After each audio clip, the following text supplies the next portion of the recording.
Hello everyone, welcome to my YouTube channel MedTech. तो आज हम बात करेंगे about the time in calibration of ECG.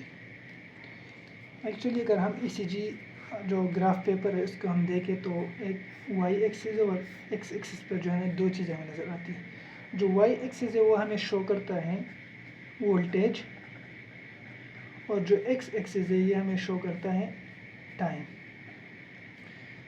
Normally जो हमारी जो ईसीजी मशीन्स होती है इसकी जो कैलिब्रेशन होती है वो वर्टिकली टू बिग स्क्वायर्स इसकी जो है ना पहले से वो कैलिब्रेटेड होती है टू बिग स्क्वायर पे।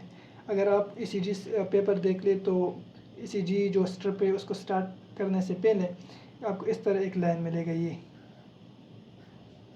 अगर वो टू बिग स्क्वायर्स जितनी लंबी है वो लाइन, तो इसका मतलब है कि जो ईसीजी मशीन वो डेट इज़ करेक्टली कैलिब्रेटेड।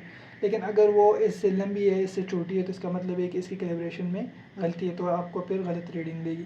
अच्छा, और दूसरी जो एक्स एक्सिस पे जो मैंने बताया ये जो टाइम शो करती है, मैं अभी इसके बारे में बताऊंगा, लेकिन पहले मैं आपको ईसीजी स्ट्रिप पे ये चीज़ें बताऊँ कि ईसीजी स्ट्रिप पे ये देखें, ये एक्चुअल ईसीजी स्ट्रिप है। ये जो है ना लीड वन या कोई भी लीड, इससे पहले जो है इसकी कैलिब्रेशन देके ये टू बिग स्क्वायर्स है। शायद ये इसमें जो स्मॉल स्क्वायर्स हो इतने क्लियर नज़र नहीं आ रहा, लेकिन बिग स्क्वायर शायद आपको नज़र आ जाए। ये सही है, ये टू बिग स्क्वायर्स। और ये इधर जो है ना नीचे लिखी भी होती है इसकी जो कैलिब्रेशन है। इसकी जो स्पीड है वो 25 मिलीमीटर पर सेकेंड ये लिखी हुई है, और ये जो है ना वो 10 मिलीमीटर जो है ना वो 1 मिली वोल्ट को शो कर रही होती है। ये जो टू बिग स्क्वायर्स है ना ये बनते हैं 10 मिलीमीटर। ये किस तरह 10 मिलीमीटर बनते हैं मैं आपको बताऊंगा, लेकिन ये आपको शो कर रहा होता है 1 मिली वोल्ट। सही, ये किस तरह जो है ना ये 10 मिलीमीटर बनते हैं। अभी देख, नॉर्मल जो ईसीजी मशीन की जो स्पीड होती है, जो पेपर जो इसके स्ट्रिप पे बाहर आ रही होती है, वो ऑलमोस्ट 25 मिलीमीटर पर सेकंड से बाहर आ रही होती है। मतलब है कि जो 1 सेकंड में 25 मिलीमीटर डिस्टेंस ये आपकी जो नीडल है वो कवर करती है। आप इस तरह के लीजिए, सही है। ये जो है ना ये इस साइड पे अगर ये जा रही है तो 1 सेकंड में 25 मिलीमीटर। अब ये चेक करें कि ये जो ईसीजी स्ट्रिप है इसमें एक स्मॉल स्क्वायर्स है और एक बिग स्क्वायर्स है। तो इसको मैं थोड़ा सा ड्रा करता हूँ यहाँ पर ताकि आपको समझ आ जाए। सही है, ये आपके बिग स्क्वायर आ गए। फर्दर ईच बिग स्क्वायर के अंदर जो है ना 1 2 3 4 5 1 2 3 4 5 हर एक बिग स्क्वायर के अंदर जो है ना फर्दर 1 2 3 4 5 5 इस डायरेक्शन में, 5 इस डायरेक्शन में, तो टोटल 25 जो है ना स्मॉल स्क्वायर एक के अंदर है। सही है, लेकिन ये जो मैं आप बात कर रहा हूँ ये वाला जो स्मॉल स्क्वायर है ये एक है 1 मिलीमीटर। कितना है ये 1 मिलीमीटर। तो कितने स्मॉल स्क्वायर जो है ना 1 सेकंड में कवर होंगे, ये 25। यहाँ से यहाँ तक जो है ना 1 सेकंड में 25 मिलीमीटर जो है ना डिस्टेंस 1 सेकंड में कवर करेगा। और मैंने बताया कि जो 1 2 3 4 5 यहाँ से यहाँ तक 5 मिलीमीटर बनता है ना, जो 5 मिलीमीटर है that is equal to 1 big square. सही है, तो इसका मतलब है कि 1 सेकंड में 25 मिलीमीटर कवर कर रहा होता है, लेकिन 1 मिलीमीटर स्मॉल है, तो इसको हमने अगर बिग स्क्वायर में कन्वर्ट करना होता है तो 1 second is equal to 25 divide by 5, तो ये 5 बन जाते हैं। मतलब है कि 1 सेकंड में ये 25 स्मॉल स्क्वायर्स या 5 बिग स्क्वायर्स जो है ना वो कवर कर रहे होते हैं। सही है।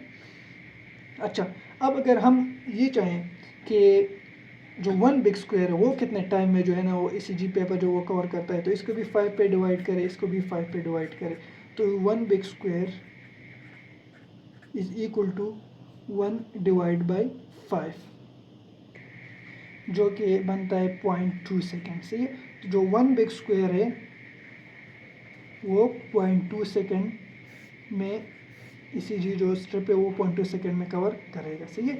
अब अगर मैं आपसे ये क्वेश्चन करूँ जो स्मॉल स्क्वायर वो कितने डिस्टेंस में कवर होगा, तो as 1 big square is equal to 5 small squares. ठीक है, 5 स्मॉल स्क्वायर्स, और वो 0.2 सेकेंड में कवर हो रहा है, तो डिवाइड बाई 5 दोनों साइड पे कर लो, तो ये 1 स्मॉल स्क्वायर इस साइड पे रह जाएगा, 1 स्मॉल स्क्वायर 0.2 डिवाइड बाई 5 आपको 0.04 सेकेंड आ जाएगा। तो जो 1 स्मॉल स्क्वायर है वो 0.04 सेकेंड में कवर होता है, जो 1 बिग स्क्वायर है वो 0.2 सेकेंड में, और इसी तरह जो है ना आपका जो 5 बिग स्क्वायर्स है वो 1 सेकेंड में, या 5 बिग स्क्वायर्स आप स्मॉल स्क्वायर्स में कन्वर्ट करें तो 25 स्मॉल स्क्वायर्स बनते हैं या 25 मिलीमीटर बनता है, सही है। तो ये आपका जो ECG स्पीड है इससे हमारा जो है ना ये कैलकुलेशंस आ जाते हैं। तो ये ज़रूरी है ताकि फिर जो है ना बाद में हम रेट कैलकुलेट करेंगे तो फिर ये चीज़ें हम यूज़ करेंगे उसमें, तो ये आप समझे ताकि फिर आप बाद में आपको कोई प्रॉब्लम ना हो कि किस तरह हमने रेट कैलकुलेट किए, सही है। ये चूँकि अभी टाइम इन कैलिब्रेशन का टॉपिक चल रहा है तो मैं इसी लेक्चर में आपको बताता चलूँ जी 3 टाइमिंग है जो आप याद रखें, ताकि ये बेसिक्स में ये सारी चीज़ें ये कि मोस्टली आपको याद रखने पड़ते हैं ना, ये ज़रूरी है बाद में आपको जो है ना ECG स्टेप आप पढ़ेंगे तो इसमें फाइंडिंग्स आप निकालेंगे तो आपको जो है ना ये काम आएगी फिर, सही है, ताकि फिर आप कंफ्यूज ना हो बाद में। तो सबसे पहली जो चीज़ है उसकी टाइमिंग आपने याद रखनी है वो है PR इंटरवल। देखिए ये P वेव, ये QRS और ये T वेव, ये P ये R, सही। तो ये PR इंटरवल जो है हमारे साथ ये यहाँ से स्टार्ट होके ये R वेव तक, सही, ये PR इंटरवल। इंटरवल मोस्टली जब भी आता है तो इसका मतलब हम टाइम की बात कर रहे हैं, सही है। तो PR इंटरवल का मतलब है time between the onset of atrial depolarization which is actually beginning of the P wave and the onset of the ventricular depolarization which is actually beginning of the QRS complex that varies between 0.12 second to 0.2 second, सही है। तो मैंने बताया कि वो 1 small square 0.04 second है ना, तो ये 0.12 सेकेंड कितने बनेंगे, ये 3 स्मॉल स्क्वायर और ये 0.2 सेकेंड 5 स्मॉल स्क्वायर। तो इसका मतलब है 3 to 5 स्मॉल स्क्वायर ये आएगा, सही, वो नॉर्मल होगा, इससे ज़्यादा होगा तो फिर वो ब्लॉक्स में आएंगे, सही, AV ब्लॉक्स, वो हम जो है ना ब्लॉक्स वाले टॉपिक में फिर पढ़ेंगे। तो ये ज़रूरी है टाइम आप याद रखें ताकि फिर ब्लॉक्स में आप कंफ्यूज ना हो, सही है। तो नॉर्मल ये टाइम आएगा 0.12 to 2 सेकेंड, या अगर आप स्मॉल स्क्वायर में चेक कर रहे हैं तो 3 to 5 स्क्वायर जो है ना वो नॉर्मल है इसके लिए, PR इंटरवल के लिए। अच्छा, अब दूसरी जो टाइमिंग है जो आपने याद रखनी है वो है QRS की ड्यूरेशन, QRS ड्यूरेशन। अच्छा, अब ये वाला जो पोर्शन है ये मैं उठाता हूँ, ये सही है। अच्छा, ये actually time taken for the ventricles to depolarize, सही, वो टाइम। नॉर्मली हमारे पास QRS की जो ड्यूरेशन है वो होनी चाहिए लेस देन 0.12 सेकेंड। कितना, QRS की जो ड्यूरेशन है वो होनी चाहिए लेस देन 0.12 सेकेंड, यानी कि मतलब है लेस देन 3 स्मॉल स्क्वायर्स। ये बहुत ज़रूरी है, ये टाइमिंग आप याद रखें, क्योंकि अगर ये QRS की ड्यूरेशन 0.12 सेकेंड से ज़्यादा हो या 3 स्मॉल स्क्वायर से ज़्यादा आ रहा हो इसकी ड्यूरेशन, लेट्स से ये इस तरह आ रहा हो, इसका मतलब है कि अंडरलाइन कोई पैथोलॉजी चल रही है या कोई बंडल ब्रांच ब्लॉक है या कोई और पैथोलॉजी है, इसी वो हम फिर बाद में डिस्कस करेंगे, लेकिन पहले आप जो है टाइमिंग वो आप रटा कर लें। अच्छा, जो तीसरी चीज़ है वो हमारे पास है QT इंटरवल। ये T वेव है, ये Q है, तो यहाँ से यहाँ तक, सही है, ये QT। QT interval is actually time between beginning of the QRS complex and the end of the T wave, सही है, beginning of QRS यहाँ से और end of the T wave। Normally हमारे पास जो QT इंटरवल है वो होना चाहिए लेस देन 0.45 सेकेंड।